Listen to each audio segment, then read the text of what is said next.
नमस्कार दोस्तों, कैसे हैं आप सब। उम्मीद करता हूं आप सब बेहतर होंगे, सकुशल होंगे।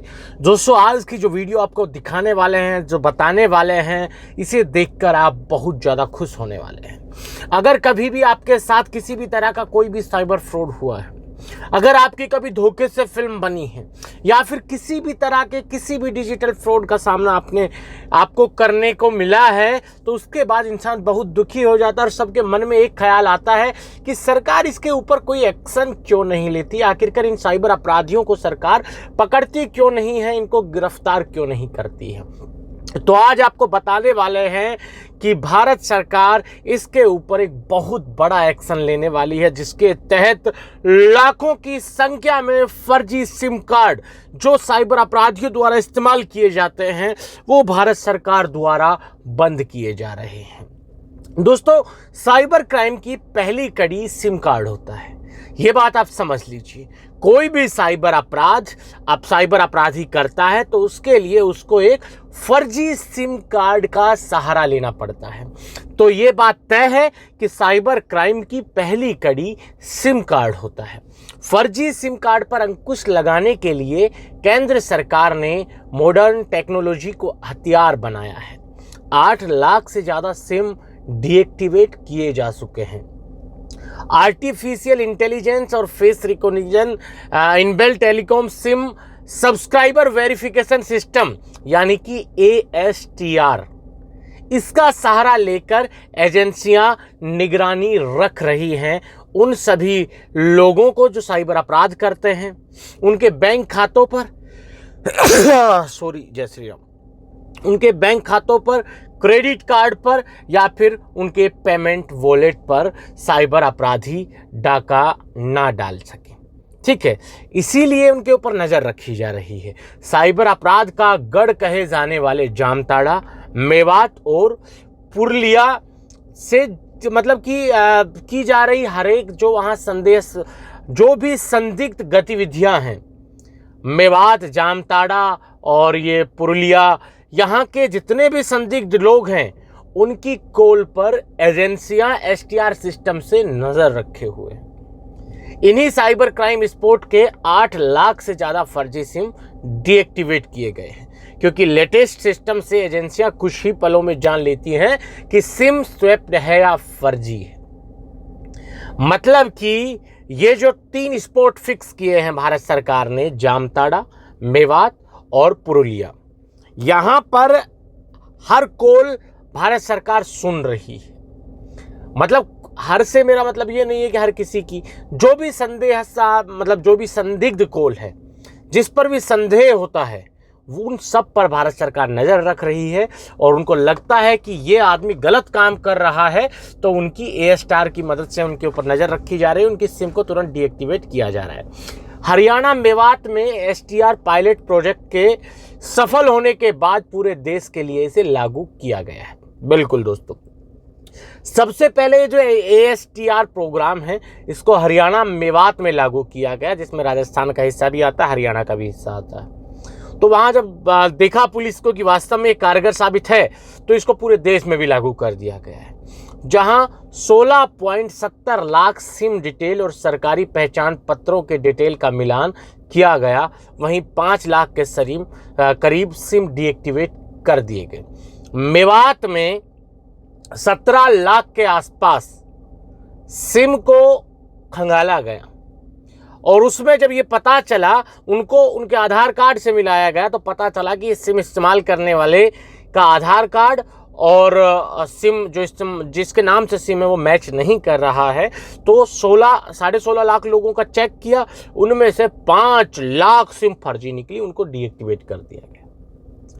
अब आपके दिमाग में ख्याल आएगा, यार ऐसे तो मैंने भी अपने भाई के नाम से ले रखी है, पापा के नाम के ले रखी है, सिस्टर के नाम से ले रखी है। तो भाई वो पूरा चेक करते हैं। अगर आपने पापा के नाम से ले रखी है तो आपके फादर का नाम होगा आपके नाम के साथ, तो कोई दिक्कत नहीं है उसमें। अब ASTR होता क्या है, ये काम कैसे करता है, इसके बारे में थोड़ा जान लीजिए। ट्राई जो अपना टेलीकॉम का के मामला देखते हैं, ट्राई, उनके अनुसार देश में 114.36 करोड़ मोबाइल यूजर्स हैं। समझ रहे हैं, मतलब 1 अरब 14 लाख 36 हजार मोबाइल यूजर्स हमारे देश में, जहां से शिकायतें आई हैं कि एसटीआर में उन जगहों के सभी मोबाइल यूजर्स के सिम कार्ड के फ़ोटो, फॉर्म, दस्तावेज फेशियल रिकॉग्निशन तकनीक से स्कैन किए गए। फेस रिकॉग्निशन तकनीक है, उससे स्कैन करके चेक किया गया। स्कैनिंग के बाद आर्टिफिशियल इंटेलिजेंस के जरिए सिम डिटेल और सरकारी पहचान पत्रों के डिटेल का मिलान कराया जाता है। फोटो, जन्म तिथि, पिता का नाम, पता, हस्ताक्षर के मिलान में मिली गड़बड़ी के आधार पर एजेंसियां आगे बढ़ती हैं। किसी सिम की हकीकत जानने की डिटेल मिलान प्रक्रिया में कुछ ही पल लगते हैं। मतलब किसी भी सिम की अगर आपको डिटेल प्रक्रिया जाननी है, मिलान प्रक्रिया, तो उसमें ज़्यादा समय नहीं लगता है, थोड़ी समय में वो पता लग जाता है। अगर किसी सिम से आपराधिक गतिविधि हुई तो तत्काल मिलान के साथ एजेंसियों को सभी दस्तावेजों की डिजिटल डिटेल जाता है। एजेंसियां संबंधित राज्यों की पुलिस को एक्टिव करती हैं और जांच होने तक सिम डीएक्टिवेट कर दिया जाता है। साथ ही कितने फ़ोन में संबंधित सिम का इस्तेमाल किया गया है, ये जानकारी भी सिस्टम देता है। अब साइबर अपराधियों का एक डेटा भी तैयार किया जा रहा है। सभी सिम यूजर्स के सिम फॉर्म, दस्तावेज और फोटो सॉफ्टवेयर में दर्ज है।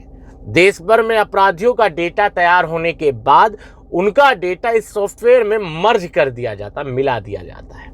नया सिम लेने में वीडियो के जरिए और ऑनलाइन वेरिफिकेशन के लिए दिए गए दस्तावेजों से एआई इनबिल्ट सॉफ्टवेयर और पुख्ता हुआ है, यानी कि आर्टिफिशियल जो इंटेलिजेंस है वो और पुख्ता हुआ है। ये सब सारी चीज़ें जब आपको बायोमेट्रिक की वीडियो वेरिफिकेशन होने से ये सारी चीज़ें बहुत पुख्ता हुई। अब जो साइबर एक्सपर्ट है उनका इस मामले में अलग अलग कहना होता है कि साइबर क्राइम के खिलाफ बने कानून और तकनीकी मामलों के एक्सपर्ट पवन दुग्गल हैं, एक बहुत बड़े वकील हैं और जो साइबर एक्सपर्ट भी हैं, उनके अनुसार मान लीजिए कि आपके पास एक कॉल आया जिसमें लालच देकर आपसे निवेश करने या फिर तुरंत पैसा ट्रांसफ़र करने की बात कही गई। आप online national cyber crime reporting portal जो NCRP, police local cyber crime unit में भी, बैंक साइबर यूनिट में भी लोकल पुलिस को इसके बारे में सूचना देते हैं। सभी राज्यों, बैंकों तथा अन्य संस्थाओं की साइबर यूनिट केंद्रीय गृह मंत्रालय के एनसीआरपी से लिंक्ड है। ठीक है, जैसे ही उन्हें इसके बारे में सूचना मिलती है, सबसे पहले एसटीआर की मदद से सिम की सच्चाई जानकर संबंधित सिम को डीएक्टिवेट किया जाता है। इसके बाद आगे की कार्रवाई शुरू की जाती है। कई मामलों में साइबर फ्रॉड होने से पहले ही सिम डीएक्टिवेट करने की सफलता भी एसटीआर के जरिए सरकार को हासिल हुई है। अगर कानून की नज़र में देखें तो सरकार द्वारा बिना सहमति के लोगों की डिटेल को एक जगह इकट्ठा किया जाना, सरकारी पहचान पत्रों से मिलान कराया जाना निजता के अधिकार का उल्लंघन है। शायद यही वजह है कि सरकार इस सफलता को सार्वजनिक नहीं कर रही। अगर ये चीज़ पब्लिक डोमेन में आ जाए कि भाई इस तरह से हम डेटा देख रहे हैं, कॉल सुन रहे हैं, ठीक है, तो लोग फिर कहने लगेंगे भाई हमारी निजता का हनन है, कोई कोर्ट में जाएगा, कोई कहीं जाएगा, तरह तरह की चीज़ें फिर होने लगेंगी। पर एक चीज़ तय है कि जितने भी साइबरी अपराध होते हैं उनमें सबसे ज़्यादा फर्जी सिम का योगदान होता है। अगर साइबर अपराधी के पास फर्जी सिम नहीं है तो ये समझ लीजिए कोई साइबर अपराध हो ही नहीं, कोई इक्का दुक्का होगा। तो सरकार की ये पॉलिसी कि सबसे पहले किसी को फर्जी सिम इस्तेमाल ना करने दिया जाए, किसी के द्वारा फर्जी सिम का इस्तेमाल करना ही अगर बंद कर दिया जाता है तो मान के चलिए 95% साइबर अपराध खत्म हो जाएंगे। क्योंकि अगर मान लीजिए साइबर अपराधी पर्सनल सिम से करता है तो उसको ट्रेस करना, उसको डिस्ट्रॉय करना बहुत आसान हो जाता है, उसे आप खत्म कर सकते हैं, निस्तेनाबूद कर सकते हैं। पर जब वो फर्जी सिम से कर रहा है तो पुलिस को भी थोड़ी ज़्यादा मेहनत करनी पड़ती है और कई मामलों में फिर लोग भी हिम्मत हार जाते हैं कि यार कुछ नहीं होता, पुलिस कार्रवाई नहीं करती। अगर सिम के आधार पर ही अगर पहचान होने लग जाए और पता चल जाए कि यही कर रहा है तो कहीं से भी उठा लेंगे, तो पुलिस वाला कभी मना ही नहीं करेगा आपके केस के ऊपर कार्रवाई करने के लिए। तो आपको ये भारत सरकार की पहल कैसी लगी, कमेंट्स करके जरूर बताएं। आज के इस वीडियो में इतना ही, जल्द मिलते हैं नया वीडियो लेकर नई जानकारी के साथ। रखिए तब तक अपना ख्याल।